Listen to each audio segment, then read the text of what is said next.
हमने कई ऐसे वीडियोस देखे हैं जहाँ पर बच्चे मोबाइल की वजह से डॉक्टर के पास जा रहे हैं, रात ऐसे ऐसे कर रहे हैं, वो पागलों वाली हरकतें कर रहे हैं। ठीक है, वो चीज़ें कैसे आप उस पर रोक कैसे लगा सकते हैं और किस जगह पे रोक लगा सकते हैं? देखिए, एक्चुअली ये इसलिए हो रहा है कि आप देखते हैं कि जब हम ये मोबाइल में जब हम रील्स देख रहे हैं तो ओवर स्टिमुलेशन है। आजकल हम जो हमारे कार्टून शोज़ हैं, कई सारे कार्टून शोज़ भी हैं जो हम बच्चों के लिए प्रोहिबिटेड हैं, बिकॉज उसमें बहुत ओवर स्टिमुलेशन है। तो over stimulation is over stimulating your mind, child's brain. तो वहाँ का जो, क्योंकि हर कुछ सेकंड पे आप देखते हैं कि वो स्क्रीन में चेंजेस आ रहे हैं, तो बच्चा ओवर स्टिमुलेटेड हो रहा है। नाउ अब आप ये बच्चे को इस चीज़ से रोक कैसे सकते हैं? तो मैं सारे पेरेंट्स को ये कहना चाहूँगी कि आप बच्चे के साथ कनेक्शन बनाइए। There is 9 minute rule which every parent should know. तो ये 9 मिनट रूल क्या है? ये बहुत ही माइंडफुल रूल है एंड मैंने बहुत सारे पेरेंट्स के साथ ये किया है एंड ये 100% सक्सेसफुल हुआ है। तो इसमें पहला जो हमारा 3 मिनट है, सुबह 3 मिनट अपने बच्चे के, अब क्या होता है कि बच्चा स्कूल के लिए रेडी हो रहा है और आप, क्योंकि because you are also working, तो आप अपने दुनिया में जल्दी जल्दी किचन में काम कर रहे हैं और आप अपने जहाँ किचन से या बेडरूम से या डाइनिंग हॉल से आप उसको आवाज़ें लगा रहे हैं, जल्दी तैयार हो जाओ, जल्दी तैयार हो जाओ। तो उससे क्या है, बच्चा आपके साथ कनेक्ट नहीं फील कर रहा है। तो आपको बच्चे के पास जाना है एंड देन वो 3 minute in the morning is very important for your child. फिर उसके बाद होता है आपका आफ्टरनून का 3 मिनट। वो जब बच्चा स्कूल से आ रहा है, मैंने देखा है कि मैं डिस्पर्सल में रहती हूँ और मैं देखती हूँ कि जैसे ही पेरेंट आते हैं वो उनका सबसे पहला सवाल बता, आज क्या पढ़ा, क्या हुआ स्कूल में, क्या हुआ। तो बच्चा जो क्या है कि वो पेरेंट्स के साथ कनेक्शन नहीं बैठा पा रहा है। तो सवाल क्या होना चाहिए पेरेंट्स का बच्चे से, तीसरे 3 मिनट के? तो हम बच्चों से क्या सवाल कर सकते हैं? जैसे ही हम बच्चे से मिले, हम बच्चे को पहले तो गले लगाएंगे, बच्चे से बोलेंगे, wow, I am very happy to see you happy, so I think the day was very good, you enjoyed the school, oh what was the best part of the school, how did you enjoy it, अच्छा wow that's great, अच्छा वो तुम्हारे दोस्त के साथ आज कैसे रहा तुम्हारा। तो these questions can give you connection instead of asking, अच्छा मैथ्स में तो तुम्हें इतने ही नंबर मिले, ये क्यों हुआ। So that time and the last 3 minutes is your bed time. That time is the correction and connection time. उस समय जब आप बेड पे जा रहे हैं बच्चे के पास, तो पूरे दिन में अगर आपने कहीं भी लगता है कि मेरा बच्चा इस चीज़ से इन्वॉल्व हो रहा है या स्क्रीन में इन्वॉल्व हो रहा है या वो बहुत ज़्यादा मोबाइल देख रहा है, तो चूँकि आपने अच्छे बाकी के 6 मिनट आपने बच्चे के साथ बिताए हैं, तो वो जो लास्ट का 3 मिनट है, that you can use as a correction time. Very nice, very nice. हमको इसमें एक चीज़ और पूछनी है सलोनी, कि अगर कुछ बच्चे होते हैं, अक्सर आप लोग देखते होंगे, आप कुछ बच्चे होते हैं जो कि फैल जाते हैं। आप गए जो है किसी मॉल के अंदर गए, वहाँ पे देखे एक बच्चा ज़मीन पे फैला हुआ है, हमको चाहिए हमको चाहिए। वो जो हमको चाहिए होता है, थोड़ी देर जो है मम्मी इधर देख रही है, पापा उधर देख रहे हैं, फिर दोनों लोग उसी को देखते कहते हैं भाई दिलवा यार, बेइज्जती करा रहा है सबसे, और उसका जो है वो जो भी जिद हुई वो मान लिया। जो टेंट्रम होता है बच्चों का, उसको कैसे कंट्रोल किया जाए? दिग्विजय, मैं आपसे काउंटर क्वेश्चन एक करना चाहूँगी इस क्वेश्चन पे। आप लैपटॉप पे बैठे हैं, आप कुछ काम कर रहे हैं और आपकी बिटिया, आपकी बेटी आराम से खिलौनों से खेल रही है, ठीक है, और उसके बाद थोड़ी देर बाद वो रोने लगी, तो किस सिचुएशन में आप उठकर आए? वो खेल रही थी या जब वो रो रही थी? तो प्रोग्रामिंग किसने फिट किया बच्चे के माइंड में? जब तक तुम रोगे नहीं तब तक मैं तुमको वो दूंगा नहीं। तो टेंशन सीकिंग वाला प्रॉब्लम हो गया है। ओके, हाँ ठीक है। तो टेंट्रम बच्चा इसलिए थ्रो कर रहा है। देखिए, अगर बच्चा आपसे पूरे दिन में 7-8 चीज़ें मांग रहा है, तो उसमें से 2-3 चीज़ें हो सकता है जेन्युइन हो, है ना, ज़रूरी तो है नहीं। अगर कलर, उसके स्कूल में कलर ख़त्म हो गया तो मांग रहा है कि पापा मुझे कलर दिला दीजिए, तो वो जेन्युइन है ना मांगना बच्चे का, तो आप बच्चे को वो दिला दीजिए। लेकिन पेरेंट्स क्या है कि नहीं, अभी तो तुम्हें कल दिलाया था, अभी क्यों दिलाऊं?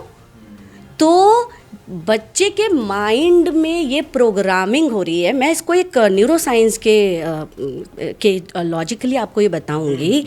Nerves which are fire together are wire together, means बच्चे के ब्रेन में एक सिग्नल जा रहा है, till the time I am not going to show the tantrum my parents are not going to come at me. Nerves which are fire together. तो जब बच्चे ने वहाँ रोना पीटना शुरू किया तब आपने उसके ऊपर अटेंशन देना शुरू किया, तो उसका जो नर्व है दैट इज फायर। अब फायर हुआ, उसने रोना शुरू किया। अब उसके जो अगला उसका जो ब्रेन का जो सिग्नल है वो कह रहा है रोगे तब मिलेगा। तो fire fire and they are wired. So every time ये जो है आपको वही, इसलिए उसका बच्चे का वो टैंट्रम इसीलिए आ रहा है जिससे कि आप उसको अटेंशन दें, उसकी तरफ आँख दिखाएं, उसकी तरफ उसकी बात को समझें, उसको समय दें। ये यहाँ से एक सवाल और उठता है कि खासतौर पे इंडियन पेरेंट्स ऐसी कौन सी गलतियाँ करते हैं जो उनको रियलाइज़ ही नहीं होती कि ये कोई गलती भी है। सबसे बड़ी गलती जो आजकल के जो पेरेंट हैं, जो मुझे लग रहा है कि वो कॉन्स्टेंटली करे जा रहे हैं, दे आर बच्चों को बहुत ज़्यादा ज्ञान दे रहे हैं। बच्चों को ज्ञान की नहीं, आपके ध्यान की ज़रूरत है। आप ज्ञान दे रहे हैं ना, बच्चा कॉन्स्टेंटली तुम ऐसे करो, तुम वैसे करो। बच्चे को परफेक्ट पेरेंट नहीं चाहिए, बच्चे को प्रेजेंस पेरेंट चाहिए।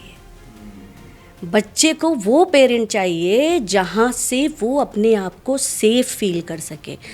इस चीज़ को मैं आपको, आप जब ये टैंट्रम की बात कर रहे थे तो अचानक मुझे एक चीज़ याद आई। एक कोरियन वे ऑफ बाउंडिंग और बॉन्डिंग विद द चाइल्ड है, वो सिर्फ 60 सेकेंड आपको लगेगा, and that Korean way is so effective. इसको बोलते हैं जोंग इफ़ेक्ट। अब हाँ, ये जो जोंग इफ़ेक्ट है, इसमें देखिए एक्चुअली एज अ पेरेंट हम लोग क्या करते हैं ना, हम लोग बच्चों को, जैसे बच्चा मेरा गिर गया तो हम रेस्क्यू मोड में आ जाते हैं। अरे गिर गया, उठो उठो उठो उठो उठो उठो, चुप हो जाओ चुप हो जाओ चुप हो जाओ चुप हो जाओ, बिल्कुल मत रो बिल्कुल मत रो। आप ब्रेन को एक प्रोग्रामिंग दे रहे हैं कि रोना इज़ नॉट गुड, है ना। तो जोंग इफ़ेक्ट 60 सेकेंड का एक छोटा सा उपाय है। उसमें हमें, मैं सारे पेरेंट्स को कहूँगी कि वो जल्दी से कॉपी और पेंसिल लेके तैयार हो जाए, क्योंकि ये 60 सेकेंड उनकी ज़िंदगी को बदल सकता है। टैंट्रम बच्चा करना ही भूल जाएगा। आप कहेंगे कि भाई ये कौन सा उपाय था जो मेरा बच्चा तो अब टैंट्रम ही नहीं करता। तो क्या है ये 60 सेकेंड में जोंग इफ़ेक्ट? सबसे पहले जब आपका बच्चा रो रहा है तो आपको उसके इमोशंस को वैलिडेट करने देना है। मतलब बच्चे को तुरंत रेस्क्यू के लिए नहीं जाना है। आप just for 10 second pause, take a deep breath. उसके बाद आप बच्चे के आई लेवल के पास जाइए and then look at into your child's eye. आप वहीं से देखेंगे कि बच्चे के कुछ माइंडसेट या उसके कुछ अपीयरेंस में चेंज आया। वो रोना अभी भी चुप नहीं होगा।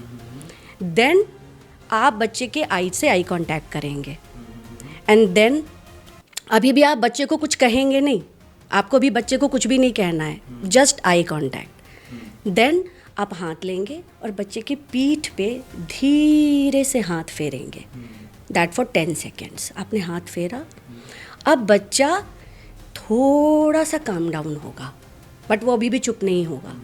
उसके बाद आप उसको बोलेंगे आई अंडरस्टैंड यू। फिर उसके बाद बोलेंगे कि चलो मिलके ब्रीद इन करते हैं, या आप गहरी सांस लेना शुरू करेंगे। तो बच्चा आपकी तरफ देखेगा एंड उसके बाद आप बच्चे को बोलेंगे कि बच्चे या बेटा या बेटी, आई कैन वैलिडेट ये जो टॉय आपका टूट गया या जो आपको ये चाहिए था, दैट इज़ वेरी इम्पॉर्टेंट, और मैं जो आपको अभी नहीं दिला पाया बट इसका सोल्यूशन हम ज़रूर निकालेंगे। और अब आप देखेंगे कि बच्चा का रोना धीरे धीरे कम हो जाएगा। और और ये बहुत ही मैजिकल उपाय है। लेकिन कई सारे पेरेंट्स का मेरे पास एक क्वेरी आया था इस उपाय को लेके कि मैम हमने तो किया तो कुछ फ़ायदा तो हुआ नहीं। देखिए, आपके ब्रेन को प्रोग्रामिंग होने में, आप कोई भी दवा खाते तो दवा खाते के अगले दिन फ़ायदा हो जाता है। हर मेडिसिन अपना एक टाइम फ्रेम लेती है। तो किसी भी आदत को डालने के लिए आपको मैं कहती हूँ, आप इसको 1 to 2 मंथ्स अगर आप करते हैं तो आप ये देखेंगे कि धीरे धीरे धीरे बच्चा को जब भी प्रॉब्लम होगा, बच्चा will come to you, because बच्चा के माइंड में एक प्रोग्रामिंग हो गई है कि this is my safe place. Yes, और प्रोग्रामिंग होने में समय लगेगा, प्रोग्रामिंग एक दिन में नहीं होगी। तो बच्चे को ये पता चल जाएगा कि ये मेरा सेफ प्लेस है और यहाँ पर जब मैं आऊँगा तो मेरे प्रॉब्लम का सल्यूशन तो मुझे मिल जाएगा। और फिर बच्चा अगर कोई भी प्रॉब्लम हो रही है तो बच्चा सीधे आपके पास आएगा, रोता हुआ ही आएगा, आप ही के पास, लेकिन आप ही के पास आएगा। बहुत बढ़िया, बहुत ही अच्छी बात बताई आपने। इसमें एक चीज़ और जोड़ी है सलोनी, मैं बच्चों के टेंट्रम की बात हो गई, पेरेंट्स की बात हो गई, हम बच्चों की पढ़ाई की बात करते हैं। बच्चे जो है ना, कई बार देखने में आता है उनका इंटरेस्ट पढ़ने से कम हो जाता है कि वो पढ़ाई छोड़ के बाकी सब करना चाहेंगे। ऐसा क्यों होता है? देखिए, इसको समझने के लिए हमें एक और साइंटिफिकली एक चीज़ को समझना होगा कि कई बार ऐसा होता है कि मैंने एक बुक पढ़ी थी जो कि थी केन ब्लैंकार्ड की बुक, उसमें थी वो वेल डन। तो उसमें 36 किलो का आदमी ने 12 टन के वेल को कंट्रोल में कर लिया था, 12 टन के वेल को। और वो तब जब उसका पहले दिन तो वेल के साथ कोई कनेक्शन नहीं था। तो वो किया कैसे उसने? Because of constant appreciation. Her lazy mind के पीछे एक एंग्शियस माइंड है। बच्चा क्यों भाग रहा है पढ़ाई से? बच्चा इसीलिए भाग रहा है क्योंकि आप कांस्टेंट उसको क्रिटिसाइज कर रहे हैं। भाई तेरी इंग्लिश खराब है, भाई तेरे क्या कर दिए मैथ्स में, ऐसे होता है, 2+2 क्या लिख दिया तुमने। बच्चे के माइंड में एक फियर सिचुएशन है, एंजाइटी। पढ़ाई शुरू होते एंजाइटी आ जाती है बच्चे के अंदर। इसको बहुत ही अच्छे तरीके, जब मैंने देखिए कोई भी, जब मैंने ये बुक पढ़ी ना, तो मुझे एक बहुत एक ह्यूमन साइकोलॉजी को समझने का एक बहुत ही मौका मिला कि अगर कोई भी व्यक्ति एक काम कर रहा है तो वो ये काम कर क्यों रहा है, why that person is behaving like this. तो अगर मान लीजिए कि उस बंदे ने एक वेल को ट्रेंड कर दिया, क्योंकि वो उससे पैसा कमाते थे, वेल शो दिखाता था और उससे पैसा कमाते, तो उन्होंने कैसे किया? कांस्टेंट एप्रिशिएशन से। तो मैं यहाँ सारे पेरेंट्स को कहना चाहूँगी कि बच्चा पढ़ाई से क्यों भाग रहा है। बच्चे के माइंड में जब भी पढ़ाई की बात आती है, फिर वही बात आ जाएगी ना, nerves which are fire together are wire together. आपने बच्चे को फायर ही इसलिए दिया है, आपने उनके माइंड में ये डाल दिया है कि जब भी पढ़ाई की बात होगी तो पिटाई की बात होगी। तो बच्चा भाग रहा है पढ़ाई से। तो बच्चे को देखिए, कई बार ऐसा होता है कि मेरी बेटी है या उसने मैथ्स में अच्छा नहीं किया, तो हम क्या करते हैं ना, इंस्टेंट रिएक्शन शो करते हैं, इंस्टेंट कि अरे ये क्या है। तो इंस्टेंट रिएक्शन की जगह मैं सारे पेरेंट्स को कहना चाहूँगी कि डिलेड रिएक्शन कीजिए। बैठ जाइए, deep breath, okay I am fine, then you give your child कि I know you can do better, तुम इससे बहुत अच्छा कर सकते हो, आई हैव ट्रस्ट। तो ट्रस्ट वाली जब फीलिंग आएगी ना बच्चे को, उसको सेफ प्लेस बनाइए घर को। बच्चा कहाँ भागेगा? बाहर गया तो टीचर, हाँ, घर आए तो मम्मी पापा। बच्चा कहाँ, बच्चा है ना, छोटा है। अभी एक उदाहरण ये आया तो था, जो अभी एक बहुत बड़े स्कूल में एक इंसिडेंट हुई, एक घटना हुई, दुर्घटना हुई, जिसमें उस बच्ची की जो ऑडियो कॉल आई थी, उस ऑडियो कॉल में वो 4th क्लास की बच्ची रो रही थी, अपनी मम्मी से रो के बोल रही थी कि मम्मा मुझे यहाँ नहीं पढ़ना है, मुझे ये लोग हर बार पे जो है मेरे को बोलते हैं, हर चीज़ में मुझे जो है क्रिप करते हैं, बोलते हैं, मुझे यहाँ नहीं पढ़ना, रो रही थी। माँ बाप ने उस चीज़ को सुना, लेकिन उनके दिमाग के कोने में ये था कि अरे बच्चे हैं, करते हैं, स्कूल जाने के बहाने ढूंढते हैं। और वो लड़की, उसने इतना बड़ा कदम उठाया जिसकी वजह से वो हमारे बीच है भी नहीं। और वो उसके मम्मी और उसके पापा, उसकी मम्मी की आत्मग्लानि ये थी कि उनकी जब वो उनको देखा गया उनके, तो वो खुद को जो है इसका कल्प्रिट मान रही थी, खुद को दोषी ठहरा रही थी कि मेरी वजह से। ये मतलब आजकल के उसमें ऐसा नहीं है, कोई भी माँ बाप नहीं चाहेगा कि अपने बच्चे के लिए कुछ भी खराब, लेकिन जो इस तरीके की सिचुएशन, जो इस तरीके की एंगल, वो कैसे बच्चों के दिमाग में कहाँ से ये चीज़ें, मतलब कैसे पढ़ा जाए सलोनी, मेरा सवाल ये, कैसे पढ़ा जाए कि भाई मेरा बच्चा वाकई किस चीज़ से पीड़ित है, वाकई क्या उसको, क्योंकि हर बच्चा सुबह उठने के बाद यही कहता है कि आज मेरा सर दर्द कर, आज नहीं जाऊंगा स्कूल, कुछ ना कुछ पेट दर्द कर, नहीं जाऊंगा स्कूल। तो अब ऐसे में माँ बाप ये तो नहीं कर सकते कि भैया स्कूल नहीं जाने का मन कर रहा है, क्या है ये कुछ बड़ा कदम तो नहीं उठाएगा, ये तो नहीं सोचते हैं। मैं सारे पेरेंट्स को ये कहना चाहूँगी कि हम मैथ्स तो पढ़ा देते हैं, साइंस तो पढ़ा देते हैं, और उसको लेके हमारे बड़े वो होते हैं, लेकिन हम अपने बच्चे के इमोशंस को समझना, पढ़ना, या उसको रेगुलेट और या उसको वैलिडेट करना नहीं सिखा पाते हैं।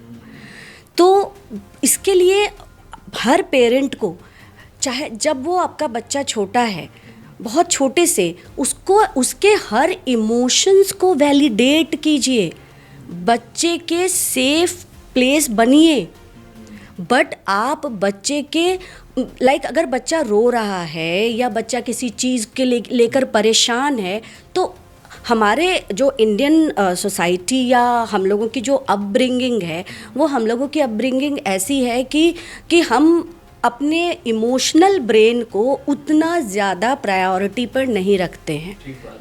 कि जैसे मान लीजिए कि आपको चोट लग गई, ठीक है, तो आप अपने बच्चे को क्या कहेंगे, वो देखो कौवा, कौवा कौवा ले गया, कौवा ले गया, कौवा ले गया।